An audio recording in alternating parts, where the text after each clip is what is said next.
नमस्कार, आप देख रहे हैं न्यूज़ 8। सुप्रीम कोर्ट के 5 जजों की संविधान पीठ ने तलाक के मामले में बड़ा फैसला दिया है। जिन शादियों को बचाने की गुंजाइश ना हो, वहां आर्टिकल 142 के तहत अपने पावर का इस्तेमाल करते हुए सुप्रीम कोर्ट शादी का रिश्ता समाप्त कर सकता है। अगर पति और पत्नी दोनों की रजामंदी है तो उन्हें 6 महीने का इंतजार नहीं करना होगा, ना ही फैमिली कोर्ट जाना होगा। इसमें कुछ शर्तें भी हैं। फैसले के दौरान सुप्रीम कोर्ट ने कहा है कि इसके लिए कई कारकों पर विचार किया जाना चाहिए। पहले कि पति पत्नी शादी के बाद कितने समय साथ रहे थे, अलग रहने की अवधि 6 साल या उससे अधिक हो, एक दूसरे और उनके परिवारों के खिलाफ किए गए मुकदमे, अदालत के हस्तक्षेप या मध्यस्थता के माध्यम से प्रयास, पक्षकारों की आर्थिक और सामाजिक स्थिति, शैक्षणिक योग्यता, अवयस्क बच्चों की कस्टडी और कल्याण का प्रश्न, पत्नी के लिए उचित और पर्याप्त भरण पोषण का प्रावधान, बच्चों के आर्थिक अधिकार।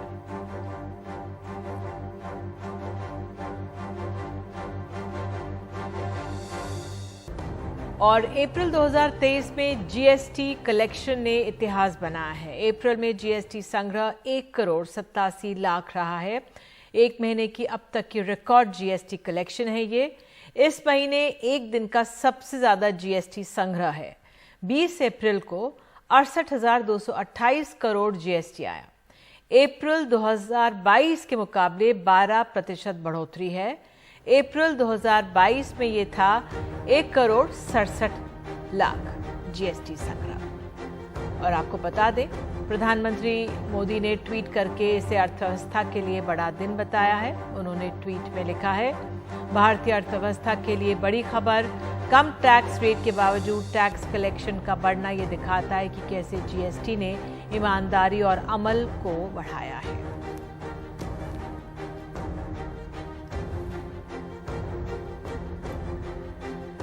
तो 7 महिला पहलवानों के साथ यौन शोषण के मामले में दिल्ली पुलिस ने आरोपी ब्रजभूषण शरण सिंह से ना तो कोई पूछताछ की है, ना ही कोई कार्रवाई की है उनके खिलाफ। दिल्ली पुलिस इस मामले में कुछ भी बोलने से बच रही है। वहीं उनकी गिरफ्तारी को लेकर महिला पहलवानों का धरना 9वें दिन भी जारी है। जंतर मंतर पर महिला पहलवानों का धरना 9वें दिन भी जारी है। आपको तन से, मन से और धन से समर्थन होगा। पहलवानों का समर्थन करने के लिए खाप पंचायतों, विपक्षी पार्टियों और किसान संगठनों से जुड़े लोग लगातार पहुंच रहे हैं। सोमवार को कांग्रेस नेता नवजोत सिंह सिद्धू और हरीश रावत भी पहुंचे। सबसे पहली बात, कार्रवाई दोषी पे नहीं, उस अफसर पे भी कीजिए जिसने 10 दिन एफआईआर दर्ज नहीं की। रेजिग्नेशन होना चाहिए, इंटेरोगेशन होनी चाहिए, और सबसे बड़ी बात, अरेस्ट करके कस्टोडियल इंटेरोगेशन। टीवी को सूत्रों से जानकारी मिली है कि दिल्ली पुलिस फिलहाल ब्रजभूषण शरण सिंह को गिरफ्तार करने की योजना नहीं है। सूत्रों के मुताबिक इसकी वजह यह है कि जो आरोप लगाए गए हैं वो काफी पुराने हैं। इनमें 2012 से लेकर 2022 तक की घटनाओं का जिक्र है। पुलिस पहले महिला पहलवानों के बयान दर्ज करेगी, फिर सीआरपीसी 164 के तहत उनके बयान कोर्ट में दर्ज कराएगी। घटनाओं के वक्त पीड़ितों और आरोपी की लोकेशन की जांच होगी। पीड़ितों और आरोपी के कॉल रिकॉर्ड्स और मैसेज की जांच होगी। पुलिस सूत्रों के मुताबिक जांच के बाद सबूत मिलने पर ही आगे की कार्रवाई होगी। ब्रजभूषण शरण सिंह ने कहा कि उनके पास पहलवान बजरंग पुनिया का ऑडियो है। वो उन्होंने खेल मंत्रालय की जांच कमेटी को सौंपा है। उनके पास बेगुनाही के सबूत हैं। जो हो रहा है वो कांग्रेस की साजिश है। मेरे इस्तीफा देने से वो घर चले जाते हैं, आराम से सोते हैं, तो मुझे कोई दिक्कत नहीं है। अरे ये तो शुरू से स्पष्ट है भैया जी, ये खिलाड़ी खिलौना बन गए हैं कांग्रेस के हाथों का और विपक्षी दलों के हाथों का। ये इस्तीफा इनका उद्देश्य नहीं है, इनका राजनीति है। किसान नेता राकेश टिकैत भी मंगलवार को पहलवानों का समर्थन करने जंतर मंतर पहुंचेंगे।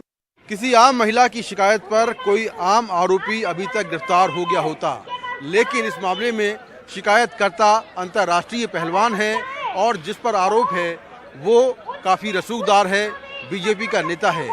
इसलिए सवाल ये है कि क्या जांच की दिशा दिल्ली पुलिस ही तय कर रही है या फिर कोई और।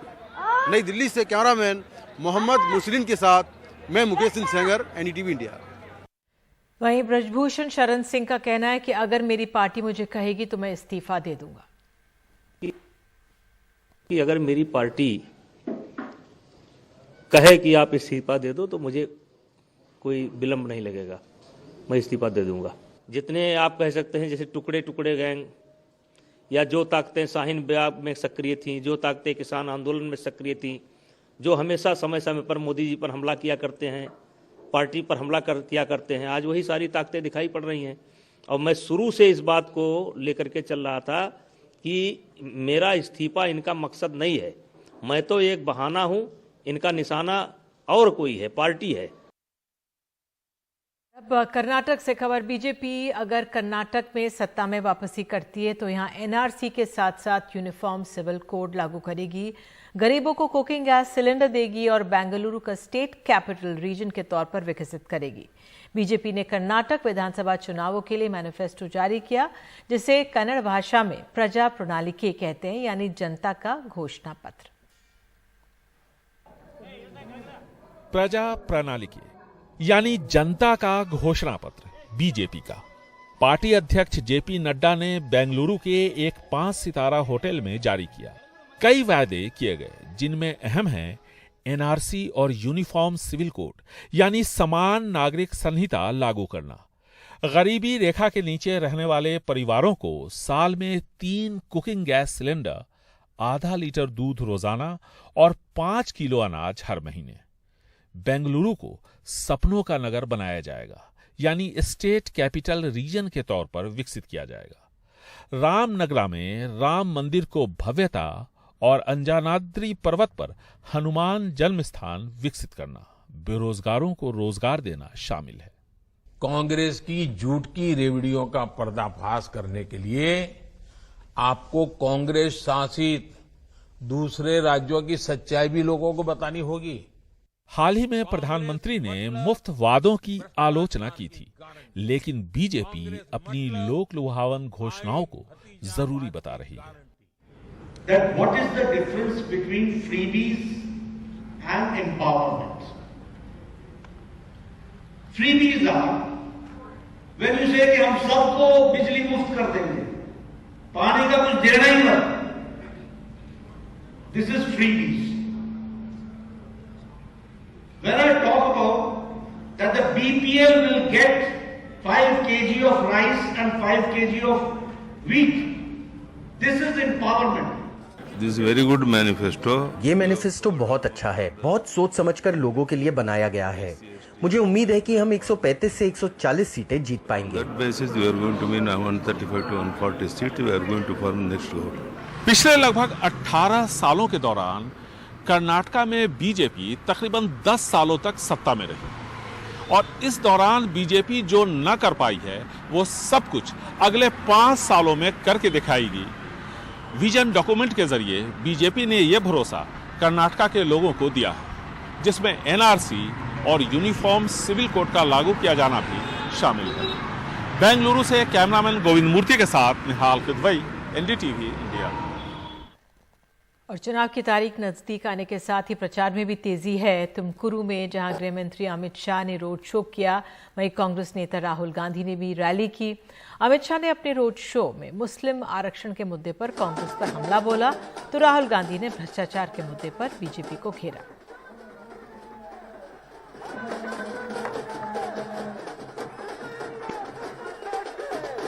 बीजेपी ने एमएलएज को पैसा देकर लोकतंत्र को नष्ट करके कर्नाटक में सरकार चोरी की थी और पिछले 3 सालों से आप देख रहे हो कि बीजेपी ने कर्नाटक में सिर्फ भ्रष्टाचार किया। जो भी ये काम करते हैं, छोटा से छोटा काम हो, बड़ा काम हो, कर्नाटक की जनता से 40% कमीशन चोरी करते हैं। हमने 4% मुस्लिम रिजर्वेशन, 4% मुस्लिम रिजर्वेशन खत्म कर मुकलिगा, लिंगायत, एससी और एसटी का रिजर्वेशन बढ़ाया है। अगर कांग्रेस पार्टी आई तो ये सारा रिजर्वेशन लेकर फिर से मुस्लिम रिजर्वेशन लाएगी। वहीं आपको बता दें कि गृह मंत्री अमित शाह शिमोगा में भी कुछ देर पहले रोड शो कर रहे थे, जिसमें बड़ी संख्या में बीजेपी समर्थक शामिल हुए।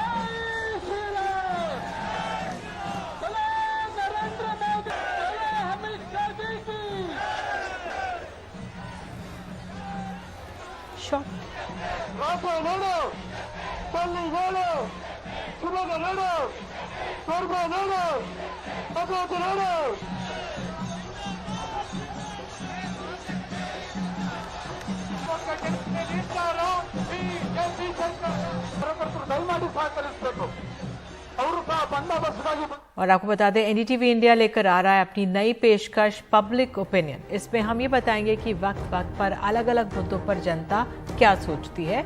पब्लिक ओपिनियन की पहली किश्त में हम लोक नीति सीएसडीएस के साथ मिलकर कर्नाटक के वोटर्स का मूड समझने की कोशिश कर रहे हैं। इस सर्वे के नतीजे आप देख सकते हैं आज रात 9 बजे एनडीटीवी इंडिया पर और ndtv.in पर लाइव। कर्नाटक में 224 विधानसभा सीटों के लिए 10 मई को चुनाव होने वाले हैं और परिणाम जो हैं 13 मई को आ जाएंगे। लेकिन इससे पहले हमने इस सर्वे के जरिए समझने की कोशिश की है कि आखिर वोटर के मन में क्या है। हमने कर्नाटक की जनता से पूछा है कि कर्नाटक में किस पार्टी को बढ़त मिलने जा रही है, किससे अगला मुख्यमंत्री होना चाहिए, राज्य के लोगों के लिए सबसे अहम मुद्दा क्या है। ये एनडीटीवी और सीएसडीएस का ओपिनियन पोल है। आपके लिए एक अनूठा सर्वे, जनता बोले किसका होगा कर्नाटक, आज रात 9 बजे देखिएगा।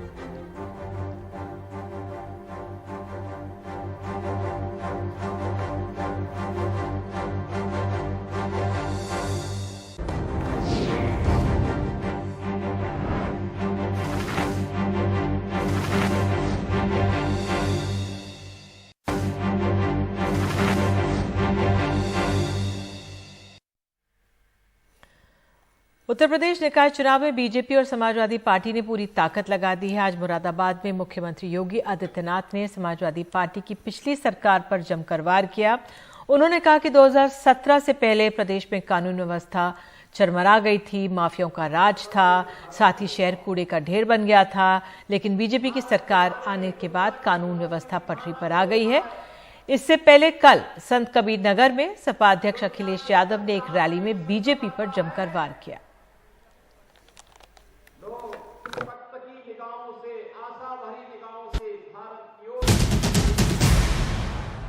17 के पहले की स्थिति क्या थी? हमारे नगर कूड़े के ढेर माने जाते थे, जगह जगह गंदगी के ढेर होते थे, व्यापारियों से रंगदारी वसूली होती थी। हमारा व्यापारी, हमारी बेटियां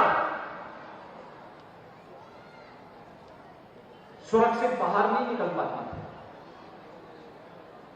असुरक्षा का माहौल था।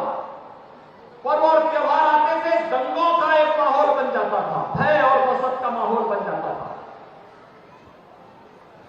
और प्रदेश के अंदर हमारी युवा शक्ति, जो भारत की सबसे बड़ी ताकत है, हमारी सबसे बड़ी ताकत है, उस युवा शक्ति को पढ़ने की बजाय पार्टी विशेष के लोग उनके हाथों में तमंचे पकड़वाते हैं।